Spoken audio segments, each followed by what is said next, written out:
secara image Anda sudah kelihatan berisi gitu. Bukan maksud pamer, enggak. Penampilan itu sangat perlu. Cara berpakaian. Kalau Anda mau cara berpakaian ke orang Jepang, itulah cara berpakaian yang paling simpel tapi sangat berwibawa. Orang Jepang tidak akan mungkin pakai pakaian begini ke kantor. Kalau Anda mau lihat cara berpakaian orang Jepang, pergi ke Mid Plaza sama Sumitmas Tower di Sudirman, Jakarta. Itu Jepang semua tuh. Sopan-sopan dan pakai jas. Kalau Anda mau lihat cara berpakaian orang go internasional, pergi ke bank-bank Citibank, HSBC. Itu adalah putra-putra Indonesia yang hampir semuanya sekolah luar negeri. Jadi penampilan itu sangat perlu dulu sebagai modal awal. Saya Senin sampai Jumat tidak pernah lepas dari jas. Senin sampai Jumat saya tidak pernah lepas jas, selalu pakai jas terus. Walaupun bisa beli pakaian yang mahal, tapi selalu pakai jas. Ya, dan rata-rata selalu tidak pernah. Kalau baju putih selalu, kemeja putih. Kali ini karena biar matching, saya paksakan baju lain. Ya? Nah, penampilan. Karena itu sangat, pada saat kau menghadapi lawan, you need self confidence. The way you look harus convincing, meyakinkan gitu loh. Ya, wanita harus apa itu namanya, pakai yang kayak jas itu, blazer. Ya, ini wanita ya. Tapi di sini komplek pesantren, saya nggak bisa ngomong aneh-aneh ya.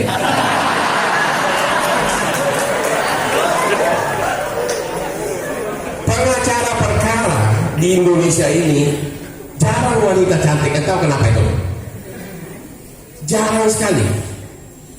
Banyak kan yang sukses itu pengacara dari kampung saya. Ya udah tahu lah, Mike Tyson gitu.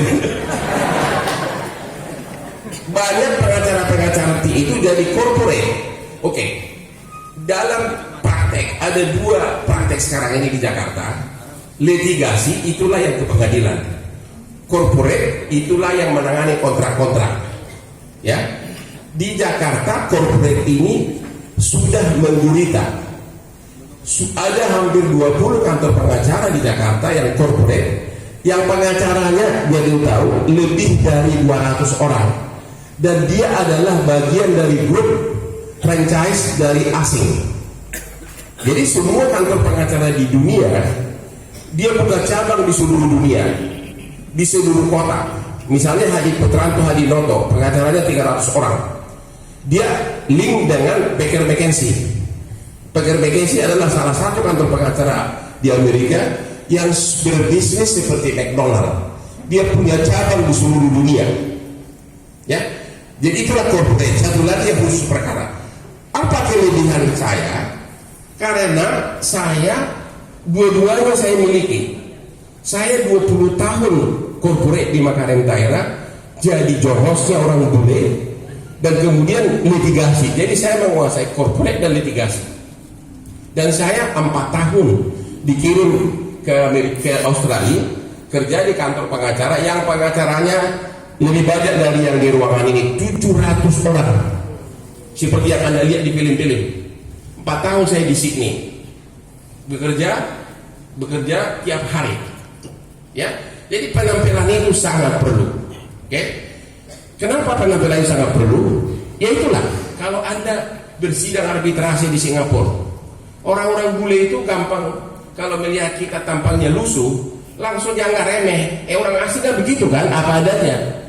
Ya, jadi penampilannya sangat perlu. Kalau saya sudah biasa, saya berhadapan dengan puluhan pengacara bule, malah saya duluan yang angkat kaki ke meja. Dengan gaya gue segala macam, akhirnya itu sangat perlu, modal awal itu. Ya, jadi penampilan. Oke. Yang kedua, tujuanmu apa? Nah, ini yang penting. Dari awal kamu harus menentukan lu mau jadi apa. Gak mungkin kau pengacara internasional di kota kecil. Kamu harus angkat koper berangkat ke Jakarta. That's the only choice. Karena semua kasus internasional adanya di Jakarta. Semua corporate besar adanya di Jakarta.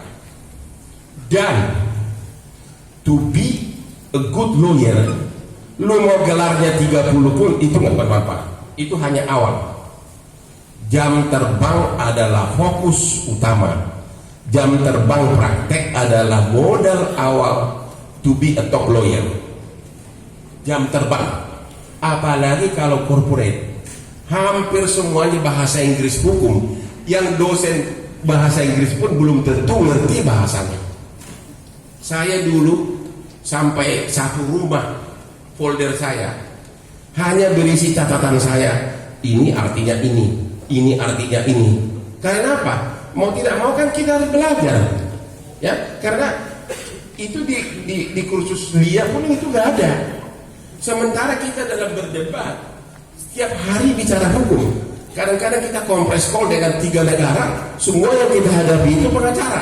Bahasa Inggrisnya bahasa Inggris hukum tentu. Ya, jadi bagaimana bisa kita mampu mengutarakan kalau kita tidak mampu berbahasa dia. Jadi sekali lagi, Anda boleh mulai sekarang, para generasi muda yang mau jadi top lawyer, lihat di internet nama-nama pengacara, kantor pengacara yang link dengan dunia asing, itu Anda coba-coba melamar. Misalnya Hadi Putranto, Hadi Noto, itu lawyernya 300 orang berkantor di gedung bursa. Kemudian Makarim Taira, ya, banyak sekali. Dan kehidupannya Anda mau tahu sangat keras. Hidupnya di kantor tiap hari. Kadang-kadang isu bond sekian miliar dolar harus selesai. Saya punya 3 anak, semuanya lulus fakultas hukum dari Inggris. Putri saya Felicia umur 21, pernah kuliah hukum di Harvard dan terakhir lulus fakultas hukum dari Queen Mary. Sekarang masuk di grup law firm internasional PwC, PricewaterhouseCoopers, yang gabung dengan lokal. Subuh jam 6 udah berangkat, sama saya ingat sama saya. Subuh jam 6 udah berangkat, pulang jam 2 subuh lagi. Tiap hari begitu, itulah corporate. Tapi kalau Anda melakukan itu 5 tahun, tanpa sadar, kamu sudah menjadi legal minds. Otak kamu itu sudah terbentuk menjadi mesin hukum yang mampu memproduksi kata-kata hukum dan berpikir out of the box. Itu seorang yang sukses itu, lawyer, harus mampu berpikir out of the box. Artinya apa? Hitungan detik otak kamu itu bisa mencari solusi. Hitungan detik itu memang ada faktor biologis juga, faktor lahir dari kandungan ada. Makanya ada yang bilang ada born to be a lawyer. Ada 3 jenis lawyer.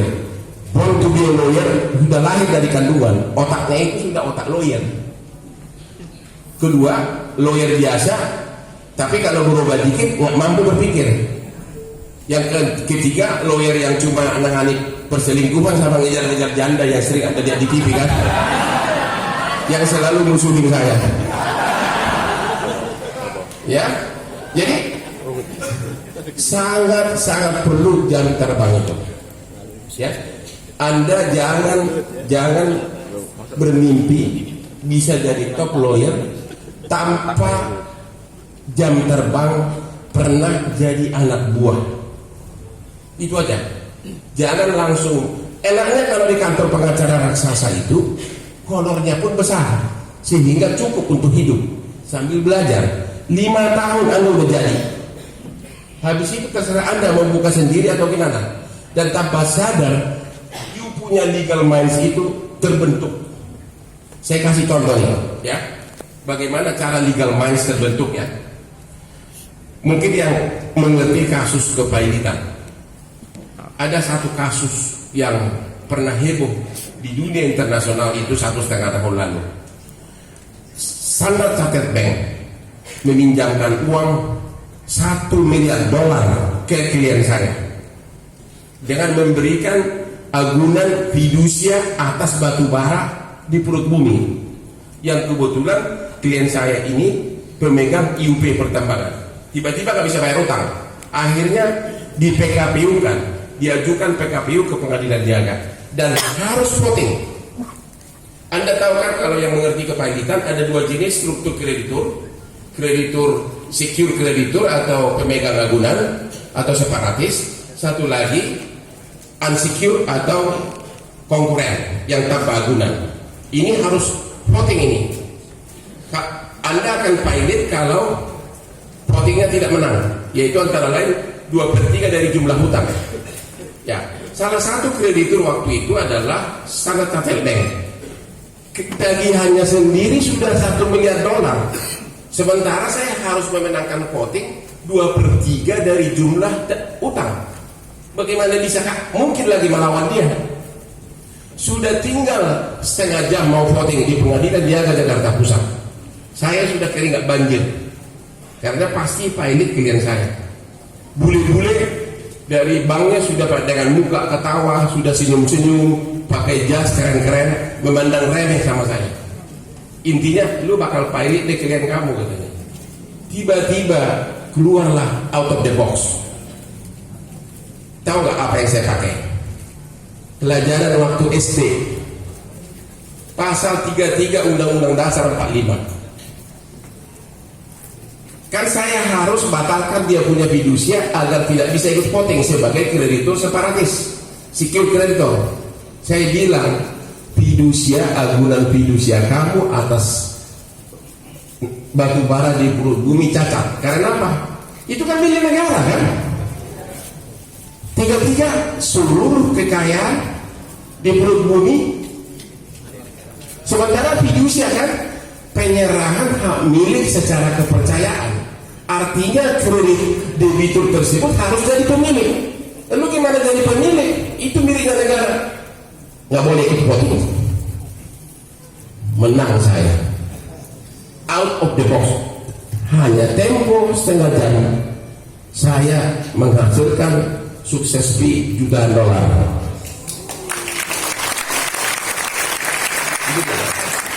Karena tagihannya sendiri hampir 4 triliun. Itulah contoh out of the box. Itu semua kau bentuk, you punya otak itu menjadi seperti mesin hukum gitu. Dan jam berapapun ditanya langsung. Ya, oke, kalau boleh sambil lihat yang pegang fotonya boleh, yang foto-foto dulu yang di